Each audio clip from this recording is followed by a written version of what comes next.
प्रिय विद्यार्थियों, मैं doctor Arun Vyas, associate professor geology, government Bangur college Didwana. आज के इस व्याख्यान में हम भूकंप यानी अर्थक्वेक के टॉपिक पर ये दूसरा व्याख्यान आपके समक्ष प्रस्तुत करूंगा। पहले व्याख्यान में भूकंप के बारे में इंट्रोडक्शन और उससे संबंधित महत्वपूर्ण जानकारियाँ आपके साथ साझा की थी। आज के इस व्याख्यान में भूकंप को मापने वाले इंस्ट्रूमेंट यानी सिस्मोग्राफ के ऊपर चर्चा करेंगे।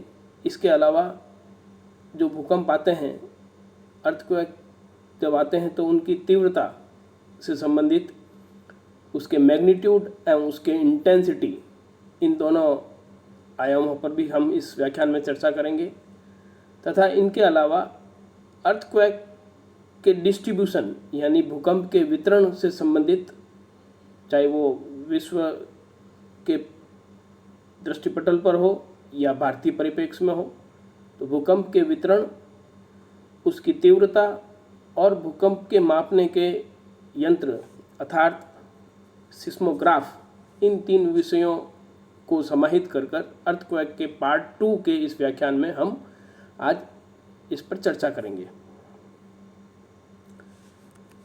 भूकंप के अति क्षीण से लेकर तीव्र प्रघातों के अभिलेखन हेतु प्रयुक्त यंत्र को सिस्मोग्राफ कहते हैं। हिंदी में भूकंप लेखी कहते हैं। अब यहाँ थोड़ा सा वर्ड टर्मिनोलॉजी में आप ध्यान दीजिए। इंस्ट्रूमेंट को सिस्मोग्राफ, यहाँ पीछे ग्राफ वर्ड आ रहा है। अमूमन हम सोचते हैं कोई जो अभिलेखन होता है उसमें ग्राफ वर्ड आता है, तो हम अमूमन ये ग्राफ का नाम आते ही ये सोचते हैं जो रिकॉर्ड इंस्ट्रूमेंट द्वारा होता है उसके पीछे ग्राफ लगना चाहिए। लेकिन यहाँ इस हिंदी की टर्मिनोलॉजी में और अंग्रेजी की टर्मिनोलॉजी में जो इंस्ट्रूमेंट है उसका नाम अंग्रेजी में सिस्मोग्राफ और हिंदी में भूकंप लेखी। तो ये जो भूकंप लेखी और सिस्मोग्राफ जो इंस्ट्रूमेंट है, इसके माध्यम से भूकंप की रिकॉर्डिंग होती है। कहीं पे भी जब भूकंप आता है तो उसका ज्ञान हमको ये सिस्मोग्राफ कराता है। उस सिस्मोग्राफ की बनावट से संबंधित जानकारी सबसे पहले इस व्याख्यान में हम आपके साथ साझा कर रहे हैं। जैसा कि इसमें नीचे ये जो चित्र बनाया है, इस चित्र में आप देख सकते हैं ये सिस्मोग्राफ का एक रेखांकन है जिससे हम इसकी बनावट को अभी समझने का प्रयास करेंगे। इस यंत्र में एक गहरी नींव पर निर्मित मजबूत स्तंभ, ये यहाँ इसकी एक बॉटम है, इसके ऊपर ये स्तंभ, यहाँ इस पर एक मजबूत स्तंभ से एक जड़ किलकित रहती है। ये यहाँ वाला ये पार्ट आप इसके ऊपर अभी हम डिस्कस कर रहे हैं। छड़ के दूसरी ओर वजनी भार संलग्न रहता है। ये भार आ गया, वेट, जो क्षैतिज तल में सफलतापूर्वक हिल डुल सकता है। ये इस डायरेक्शन में हिल डुल सकता है। भूकंप आने पर स्तंभ भी हिलता है। छड़ में संलग्न भार अपने वजन के कारण स्थिर अवस्था में रहने की कोशिश करता है। भूकंप आने पर छड़ के अंतिम सिरे तथा भूकंप लेखी के शेष भाग के तुलनात्मक दोलन को अभिलेखित किया जाता है। छड़ के अंतिम सिरे में एक दर्पण संलग्न रहता है। ये देखिए यहाँ पर ये दर्पण है, यहाँ पे ये दर्पण बता रखा है।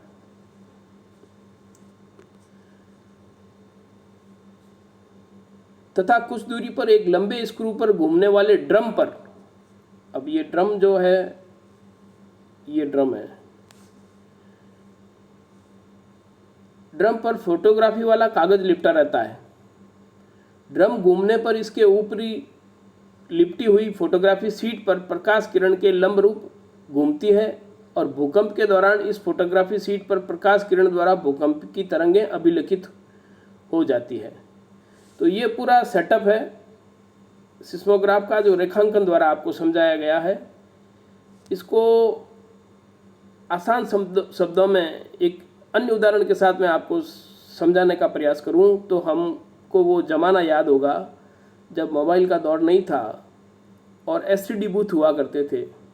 हम एसटीडी बूथ पे जाके टेलीफोन करते और जैसे ही टेलीफोन की हमारी वार्ता ख़त्म होकर हम टेलीफोन को वापस नीचे रखते तो वो जो उनका एसटीडी बूथ वाले का जो रोल होता था उसके ऊपर टकाटक टकाटक टकाटक टकाटक इन्फॉर्मेशन छप जाती थी। हमने इस नंबर पर इतने बजे इतने मिनट तक बात की। तो जिस तरह से वो रोल चलता था और उस पर इन्फॉर्मेशन छपती थी, ठीक इसी तरह से यहाँ पे ये जो ड्रम है इसके ऊपर जैसे ही पृथ्वी के ऊपर कोई झटका आता है तो ये जो पूरा मैकेनिज्म बताया आपको इसके साथ, इसके कारण ड्रम जो रोल घूमता रहता है उस पर अन्यथा तो सामान्य ग्राफ बनता रहता है, लेकिन जिस तरह से जिस समय कोई इस तरह की एक्टिविटी होती है क्वैकनिंग की तो वो ड्रम के ऊपर रेखांकन उस हिसाब से उसका छायांकन हो जाता है। आगे के स्लाइड में आपको और स्पष्ट करने की कोशिश करूँगा। ये इसका इस स्लाइड में पूरा रूप दिखाया गया है। इसमें आप देखिए स्तंभ है, नीचे बॉटम है, एक तार के द्वारा भार लटकाया गया है, वो भार हॉरिजॉन्टल अवस्था में मूव करता रहता है। लाइट का सोर्स है, मिरर है और सबसे एंड में सिलेंडर जो ड्रम है उसके ऊपर ये इंफॉर्मेशन जो रिकॉर्ड होती है। बिना भूकंप की सामान्य स्थिति में फोटोग्राफी शीट पर सीधी सरल रेखाएं खींचती रहती है, परंतु भूकंप के अतिशीर्ण प्रघात की स्थिति में भी यह वजन जो पिछले वाली स्लाइड में बताया था वो कंपित हो जाता है और फोटो शीट पर भूकंपी तरंगों के अनुरूप तरंगें खींचती रहती है। वह भूकंपी तरंगों का अभिलेखन हो जाता है। इस भूकंपी अभिलेख को सिस्मोग्राम कहते हैं। जो इंस्ट्रूमेंट है उसको तो सिस्मोग्राफ कहते हैं, लेकिन जो ये रिकॉर्ड जिस सीट पे बनता है उसको हम सिस्मोग्राम कहते हैं। अब एक और अन्य उदाहरण से इसको समझाने की कोशिश करूँगा। ये सिस्मोग्राम पृथ्वी की हार्ट बीट को रिकॉर्ड करने वाला ग्राम है। अपने जब यहाँ पर कोई दिक्कत हो जाती है तो हम ईसीजी कराते हैं, इलेक्ट्रोकार्डियोग्राम। उसमें भी जब हमारे यहाँ इंस्ट्रूमेंट लगा के डॉक्टर ईसीजी करते हैं तो एक ग्राफ के ऊपर ग्राफ पेपर पे ग्राफिकल रिप्रेजेंटेशन आता है। तो ठीक हमारे यहाँ की जो धड़कन है उसको सिस्मोग्राफ के रूप में समझाने की कोशिश कर रहा हूँ कि जब पृथ्वी पर इस तरह की कोई हलचल होती है तो वो इस ड्रम पर इस तरह का रेखांकन करता है जिसमें primary waves, secondary waves, L waves, इनका रेखांकन होता है। तो ऐसी जो इन्फॉर्मेशन देने वाला जो सीट है उसको हम सिस्मोग्राम बोलते हैं और इंस्ट्रूमेंट को सिस्मोग्राफ बोलते हैं। तो इसके ऊपर हमको थोड़ा सा ये कन्फ्यूजन नहीं रहना चाहिए। इंस्ट्रूमेंट का नाम सिस्मोग्राफ है, लेकिन जो ग्राफ जिस पे वो देता है उसका नाम सिस्मोग्राम है। विभिन्न भूकंपी प्रक्षेपण स्थलों पर भूकंप अभिलेखी यंत्रों की स्थापना की जाती है तथा ये भूकंपों का लगातार अभिलेखन करते रहते हैं। भारत में भी 100 से अधिक ऐसे स्थान हैं, प्लेसेस हैं, जहां पर ये इस प्रकार का रिकॉर्डिंग किया जाता है। वर्तमान में उच्च तकनीक वाले आधुनिक सिस्मोग्राफ, ब्रॉडबैंड डिजिटल भूकंप अभिलेखी यंत्र, जिन्हें हम डिजिटल सिस्मोग्राफ कहते हैं, आजकल प्रचलन में आ गए हैं और उनके द्वारा भूकंपों के बारे में जानकारी प्राप्त होती है। यहाँ नीचे इस स्लाइड में वो ड्रम दिखाया गया है और इस ड्रम में आप देख सकते हैं कि यहाँ पर किस तरह से रिकॉर्ड मूवमेंट जो है वो होता है। और यहाँ वो ग्राफिकल रिप्रेजेंटेशन बताया है जिसमें यहाँ अगर माइन्यूट मार्क है तो वो रिकॉर्ड होता है। और यहाँ पर ये आप देखिए सबसे पहले पी वेव्स रिकॉर्ड होती है, फिर एस वेव्स और उसके बाद ये सरफेस वेव्स। तो ये जो है इसको हम सिस्मोग्राम बोलते हैं। ये जो डिजिटल सिस्मोग्राफ की अभी बात की उसकी स्लाइड ये इस तरह का होता है और ये सिस्मिक वेव्स किस तरह से प्रोपोगेट होती है उसका स्लाइड। अब हम बात करेंगे भूकंप की तीव्रता की। भूकंप के कारण भू धरातल पर होने वाले विध्वंस में जान माल के नुकसान के आधार पर भूकंप की तीव्रता का आकलन किया जाता है। इस आधार पर धरातल पर होने वाली क्षति के आकलन अनुसार रोजी व फॉरेल ने भूकंपों को विभिन्न तीव्रता के भिन्न भिन्न 10 प्रकारों तथा मरकाली ने 12 प्रकारों वाले अलग अलग पैमाने निर्धारित किए थे। तो जो डिस्ट्रक्शन हो रहा है भूकंप आने के बाद, फिजिकल जो डिस्टर्बेंसेस हमको विजुलाइज होते हैं, उनके आधार पर 2 स्केल हैं। एक रोजी फॉरी स्केल, उसमें उन्होंने 10 पॉइंट पे क्लासिफाइड किया, 10 तरह के अलग अलग, जबकि मर्केली ने उसी को मॉडिफाइड किया, उसमें उन्होंने त्वरण और जोड़ दिया, एक्सेलरेशन, और उन्होंने 12 टाइप दी, जिसके बारे में अभी आगे हम विस्तार से चर्चा करेंगे। मर्काली ने अपने पैमाने में धरातल पर उत्पन्न त्वरण से कंपन की तीव्रता का मापन किया। भूकंपी तीव्रता भूकंप के कारण होने वाले त्वरण के लॉगरिथम के अनुपाती होती है। इस आधार पर वैज्ञानिक रिक्टर ने भूकंप की तीव्रता का पैमाना प्रस्तुत किया, जिसे हम रिक्टर स्केल कहते हैं। जैसे मैंने पिछले व्याख्यान में भी बताया, जब भूकंप आता है तो उसकी खबर जब अखबारों में पढ़ते हैं तो 2-3 चीज़ें बहुत महत्वपूर्ण हम पढ़ते हैं कि उसका एपिसेंटर क्या था और उसकी रिक्टर पैमाने पे तीव्रता कितनी थी, और वो अगर उसका फोकस भी अगर बात करते हैं तो वो करते हैं कि उसकी फोकस की डेप्थ क्या थी। ये 3 चीज़ें बहुत महत्वपूर्ण होती है। तो यहाँ ये रिक्टर पैमाने की हमने यहाँ चर्चा की। एक बार फिर से मैं आपको बताऊँ, भूकंपी तीव्रता भूकंप के कारण होने वाले त्वरण के लॉगरिथम के अनुपाती होती है। इस आधार पर वैज्ञानिक रिक्टर ने भूकंप की तीव्रता का पैमाना प्रस्तुत किया, जिसे हम रिक्टर स्केल कहते हैं। भूकंप द्वारा संस्तरों के विस्थापन से निर्मुक्त होने वाली ऊर्जा से भूकंप की तीव्रता का परिमाण यानी मैग्नीट्यूड का संबंध रहता है। यहाँ 2 चीज़ें हो गई, एक इंटेंसिटी और एक मैग्नीट्यूड। इस पैमाने पर सर्वाधिक तीव्रता 8.9 चिली में 1960 में आए भूकंप की आंकी गई थी। भूकंप की ऊर्जा को अर्ग में मापा जाता है और यह प्राय 10⁻10 भूकंप के तीव्रता पैमाने पर परिमाण 1 मैग्नीट्यूड 1 उसकी ऊर्जा 10⁻10 से लेके 10⁻26 परिमाण 9 तक, जिसकी मैग्नीट्यूड 9 तक भूकंप होती है, उसकी बारे में तक 10⁻26 तक होती है। तो ये भूकंप से संबंधित महत्वपूर्ण जानकारियाँ। इसमें आप देखिए कि अर्थक्वेक साइज 2 तरीके से, पहला मैग्नीट्यूड, जिसको अभी हमने रिक्टर स्केल पे कहा, measure the energy release by fault movement related to the maximum amplitude of the S wave secondary waves measured from the seismograph. या ग्राम लिखा हुआ है, गलत लिखा हुआ है। लॉगरिथम स्केल है और क्वांटिटेटिव मेजरमेंट होता है। For each whole number there is 31.5 times increase in the energy. जैसे 5 से 7 तक अगर गए, 5 की तीव्रता से लेकर 7 की तीव्रता तक गए, तो रिक्टर स्केल पर एनर्जी जो है उसका मल्टीपल 992 टाइम्स हो जाता है। तो this is what all about Richter scale. ये इस चित्र में समझाने की कोशिश किया है कि ये पृथ्वी की सतह के नीचे जहाँ ये ओरिजिन हुआ उसको हम फोकस बोलते हैं, और पृथ्वी की सरफेस पे ठीक वर्टिकल ऊपर सरफेस पे जो जगह होती है उसे हम एपिसेंटर बोलते हैं, और इस एपिसेंटर पर ही सबसे ज़्यादा नुकसान होता है। फिर जैसे जैसे इससे हम दूर जाएंगे इसकी तीव्रता कम होती जाती है।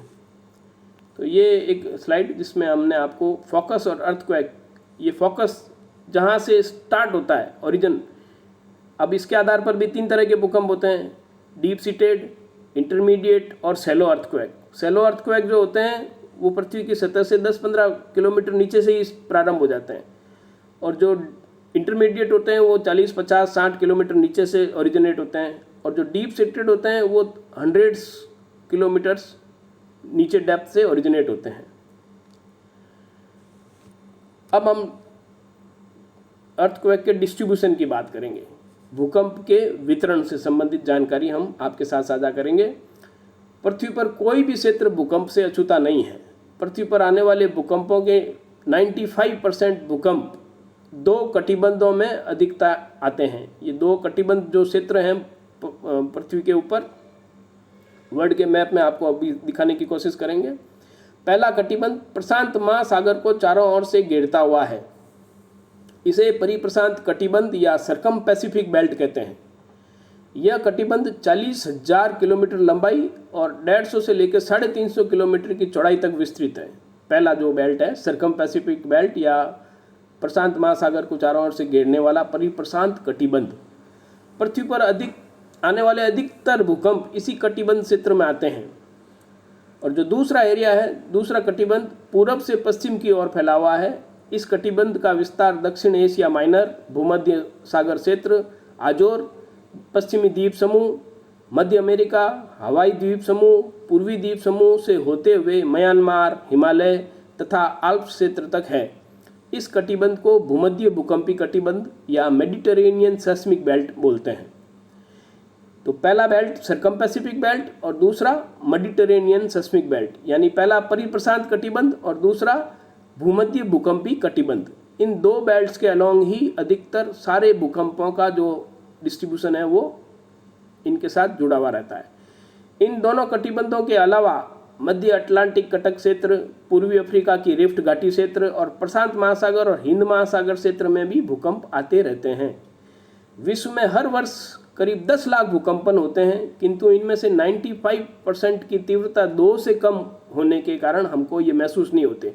केवल सिस्मोग्राफ इनको रिकॉर्ड करता है तथा केवल भूकंप लेखी द्वारा ही दर्ज किए जाते हैं। जैसे मैंने अभी आपको कहा, only seismograph can record those quacks.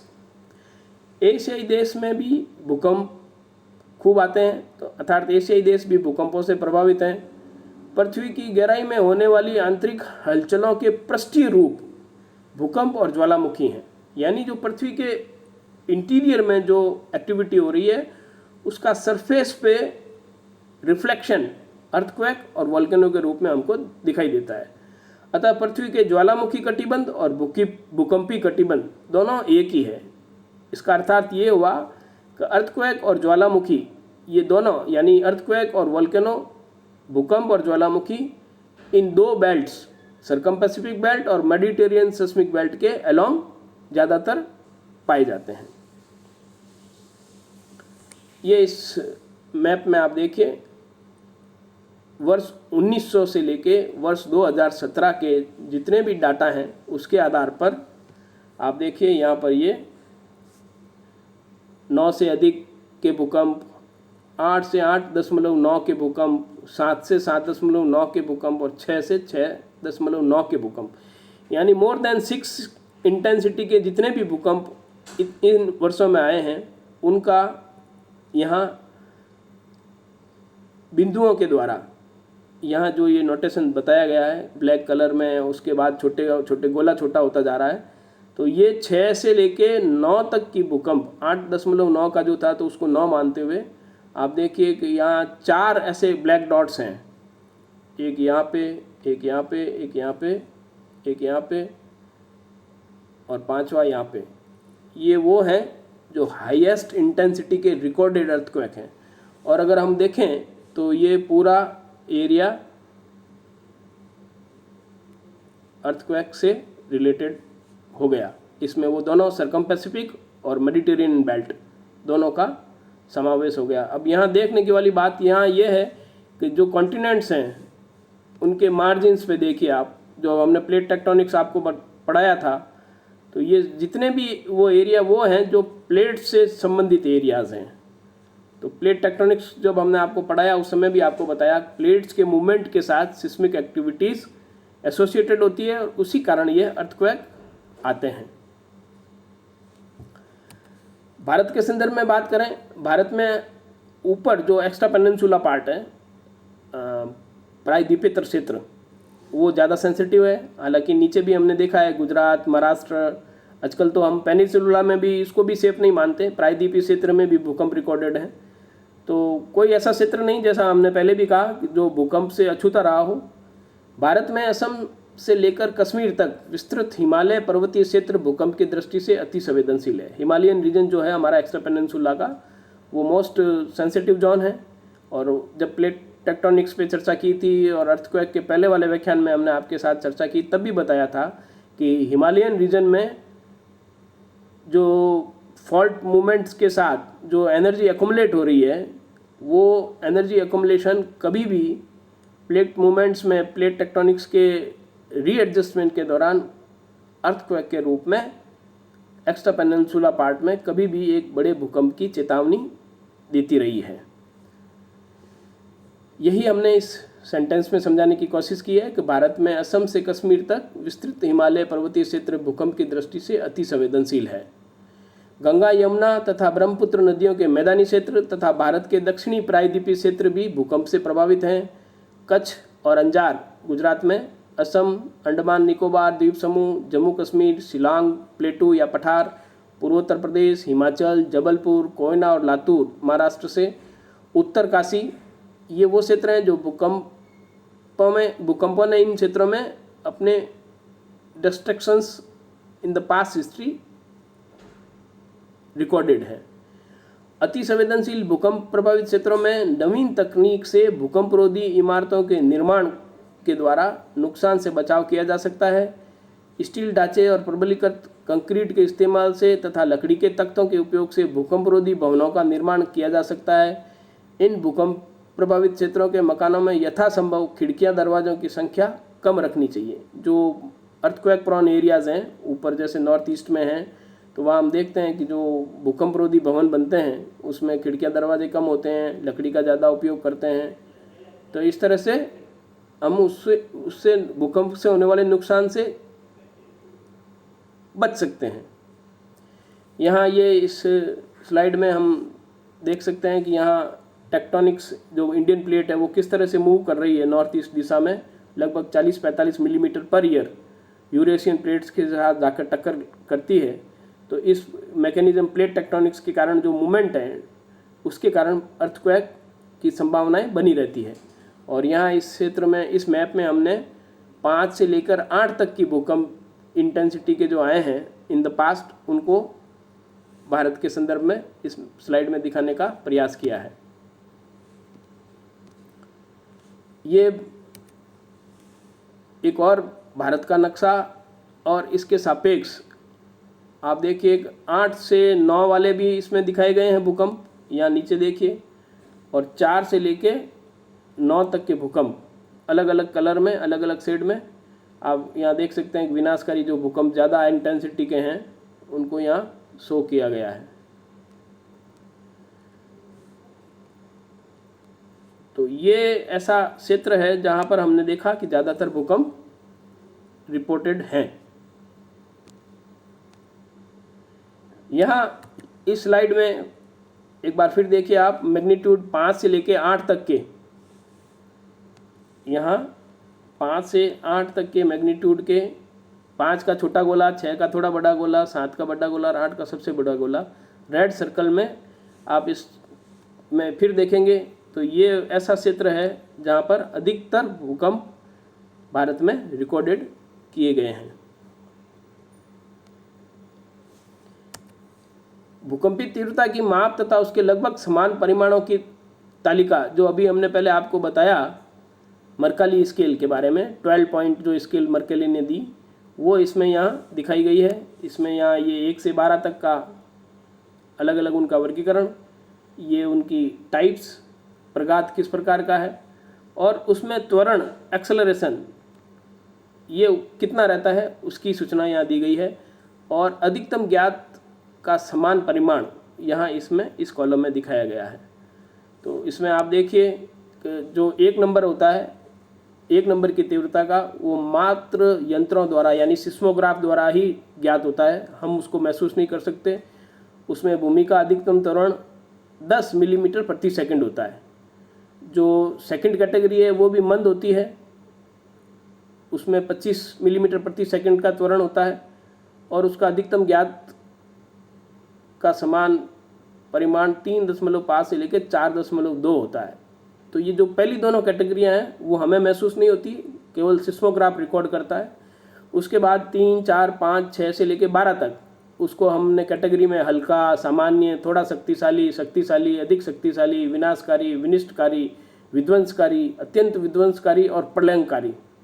तो ये बढ़ते हुए क्रम में 12 नंबर तक पहुंचता है। और जो उसका एक्सेलरेशन है, भूमि का अधिकतम त्वरण 3 से लेके 12 तक अगर हम जाएं तो 50, 100, 250, 500, 1000, 2500, 5000, 7500, 9800 और जो प्रलंबकारी 12 जो कैटेगरी है उसमें 9800 से भी अधिक हो जाता है। और उसका अधिकतम ज्ञात का समान परिमाण यहाँ अगर अपन देखें तो वो 8.1 से भी ज़्यादा हो जाता है।